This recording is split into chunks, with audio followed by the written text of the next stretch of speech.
Hello guys! Hello! Ito na naman po si Ate Binggay niya. Welcome back to my channel. This is Ate Bing Pass. Another vlog, another reservoir to be vlogged. Ayan po. Ito po ang buong Saddleworth Moor. Ayan guys, look how wide it is. Another reservoir na i-vlog ko po ngayon guys is the Broonclaw Reservoir nearby Saddleworth Moors. Malapit po ito sa Diggle at Marsden, in between Kirklees and Saddleworth.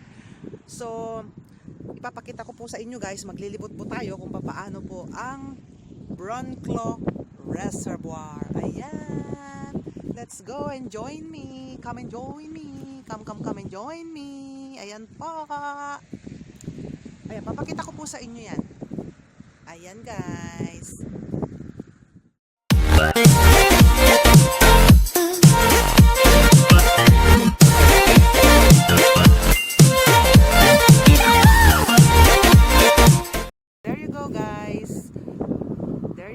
We are in Broonclaw Reservoir, which is in between Saddleworth Moors and Kirklees. Ayan.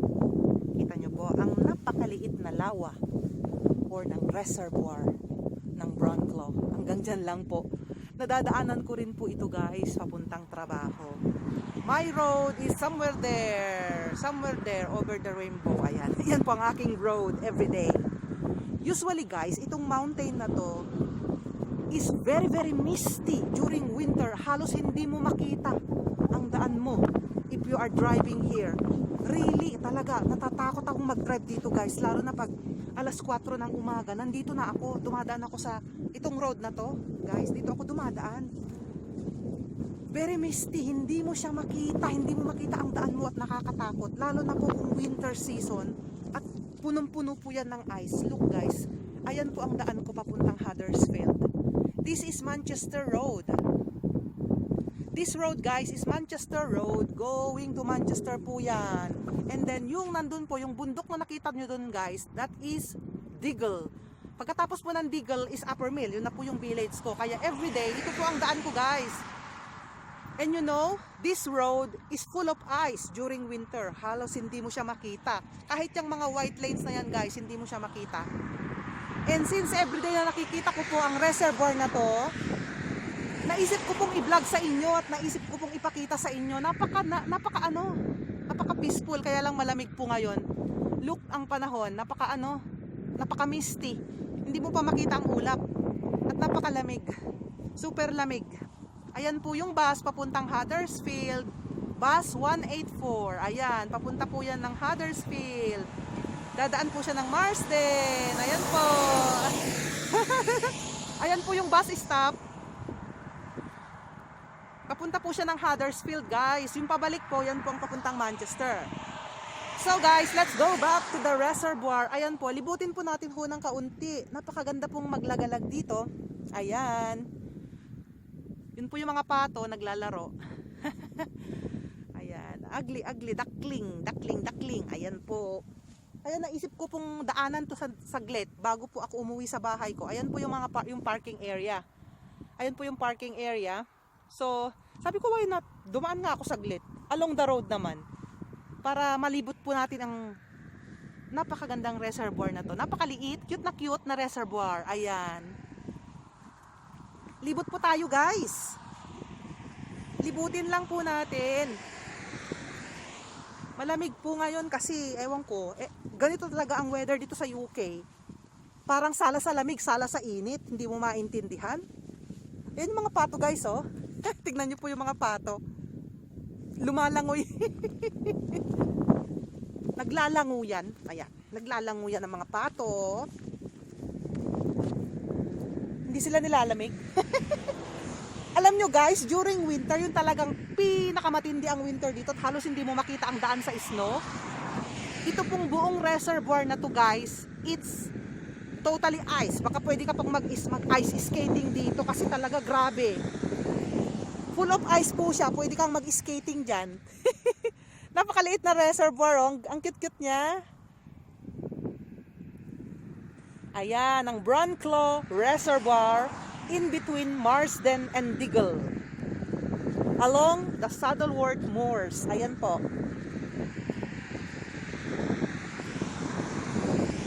Pwede mo siyang libutin, guys. Ayan, oh. Ayan. Pwede mo siyang libutin all around. Ayan. Tignan natin yung opposite side. Ayan po, guys. Hindi mo na makita yung mga yung mga bundok dito kasi nga natatakpan na siya ng hamog. Napakahamog ngayon, guys. Grabe. Actually, time check is already 12:30 or going to 1 o'clock in the afternoon at napakalamig. Grabe, sobra. Kahapon, ang ganda po ng libot natin sa isang reservoir sa may Blackmore Foot. Meron pa pong init. May araw. Ngayon wala. Walang-wala talaga.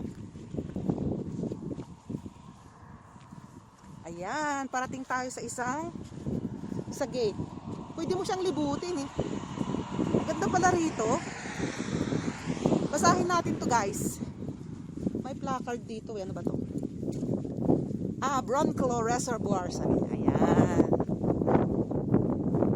Bronclaw Reservoir. Ayan. Deagle. Ayan o, Deagle siya. Pero area siya ng Huddersfield, guys. HD 76NL. Pero malapit na sa Deagle. Akyat tayo dito, guys.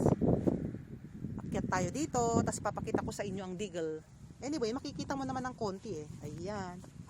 Ganda palang mamasyal sa gilid ng reservoir. Look that village, guys. Yung village po doon, yan po ang Deagle. Yan. Beside that is my village, Upper Mill. And surprisingly, guys, may iisang at nag-iisang bahay at kaunting lawa sa tabi ng bahay. wala siyang neighbor, wala siyang kasama. Nag-iisa lang siya sa gitna ng bundok ang bahay na yan. I think so, he's a rich man. Tamo, meron pa siyang sariling daan at gate. Palagi ko siyang nakikita pag nagdadrive ako, guys. Nakikita ko siya palagi yung bahay na yan. Naaaliw ako kasi ang ganda.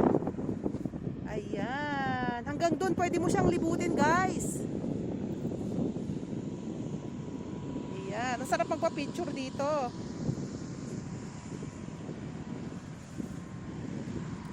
Medyo may kalaliman na dun, guys, sa bandaron. Makikita mo na, oh. Dito. Ayan, guys.